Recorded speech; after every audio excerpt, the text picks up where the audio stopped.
बात Israel Hamas जंग की। गाजा में सीज फायर को लेकर एक नए प्रस्ताव पर आज रात सुरक्षा परिषद में वोटिंग होनी है। उधर गाजा में इजराइल के हवाई हमले जारी हैं। करीब 10 दिन पहले इसी तरह के एक प्रस्ताव पर अमेरिका ने वीटो लगा दिया था। हालांकि प्रस्ताव की भाषा पर राजनयिक काम कर रहे हैं ताकि इसे लेकर कोई बीच का रास्ता निकाला जा सके। उधर गाजा में स्वास्थ्य मंत्रालय का कहना है कि जबालिया रिफ्यूजी कैंप में इजरायली हमले में कम से कम 10 लोगों की मौत हुई है, 40 घायल हैं। वहीं रफा में कम से कम 20 लोग हमले में मारे गए हैं। उधर राहत एजेंसियों ने गाजा में फंसे करीब 20 लाख लोगों की हालत को लेकर एक बार फिर से आगाह किया है। जंग शुरू होने के बाद से हजारों लोगों ने मिस्र की सीमा के पास के रफा शहर में शरण ली है, क्योंकि उत्तरी गाजा और दक्षिणी गाजा के खान यूनिस में फिलहाल इजराइल हमास के बीच भीषण जंग जारी है। और कुछ वक्त पहले सोशल मीडिया पर वायरल वीडियो में सामने आया था कि कैसे इजरायली सुरक्षा बलों ने सैकड़ों फलस्तीनियों को हिरासत में लिया और उन्हें संदिग्ध मानकर पूछताछ की। बीबीसी अरबी के संवाददाता दक्षिणी गाजा के एक अस्पताल में 6 लोगों से मिले, जिनका कहना है कि इजरायली सुरक्षा बलों ने उन्हें करीब 1 महीने तक हिरासत में रखा। उनका कहना है उन्हें पीटा गया और ठीक से खाना या पानी तक नहीं दिया गया। इजरायली सेना ने जवाब में बीबीसी से कहा कि वो कानून का पालन करते हैं और नियमों को तोड़ने के किसी भी आरोप की जांच करते हैं। देखिए गाजा के राफा शहर से अदनान अल बुश की ये रिपोर्ट, जिसके कुछ हिस्से आपको परेशान कर सकते हैं। लगभग 1 महीने तक आंखों पर पट्टी बांधकर पीटा गया। हिरासत में इनके साथ क्या हुआ, इसके संकेत अब भी साफ दिखते हैं। इन लोगों का कहना है कि इस्राएली सेना ने उनका ये हाल किया है। हम ठंड में बाहर रहते थे, बारिश हो रही होती थी और हमारे पास सिर्फ एक कंबल था। रात को अगर वो हम में से किसी को बात करते सुन लेते तो कंबल छीन लेते थे और हमें बिना कंबल सुलाते। ऊपर से बारिश हो रही होती थी। उन्होंने हमें गालियां दी, हम पर थूका और हमारी बेइज्जती की। वो बुजुर्गों और घायलों की भी इज्जत नहीं करते थे। मोहम्मद दाऊद कहते हैं कि जब वो नवंबर में इस्राएली आदेश को मानकर दक्षिण की ओर जा रहे थे, तब उन्हें हिरासत में लिया गया था।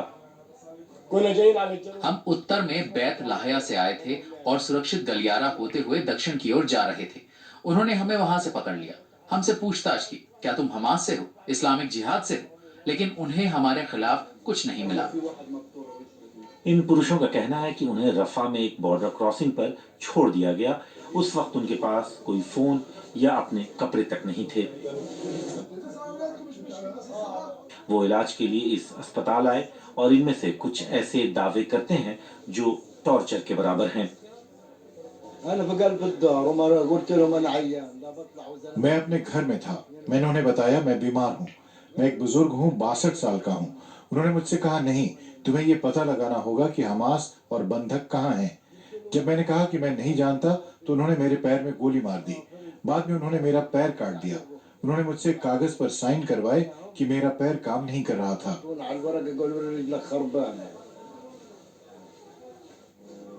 गजा के उत्तर में इसराइल के फलस्तीनियों को हिरासत में लेने के वीडियो हाल में वायरल हुए थे।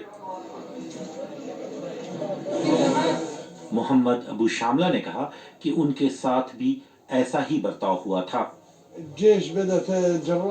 एक बुलडोजर मेरे घर को गिराने लगा। अंदर करीब 40 लोग थे। हम हाथ ऊपर उठाकर अपने घर से बाहर निकले। उन्होंने हमें कपड़े उतारने को कहा। मैंने सोचा कपड़े उतारने से क्या मतलब, हमें शर्म आ रही थी, लेकिन हमने अपनी कमीजें उतारी। उन्होंने हमें और कपड़े उतारने को कहा। अंडरवियर के अलावा हमने पूरे कपड़े उतार दिए।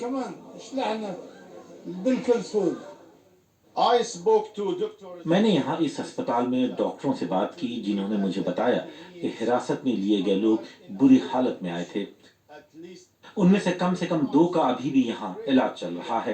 वो सभी अब यहाँ दक्षिण में फंसे हैं, अपने परिवारों को ढूंढने की कोशिश कर रहे हैं।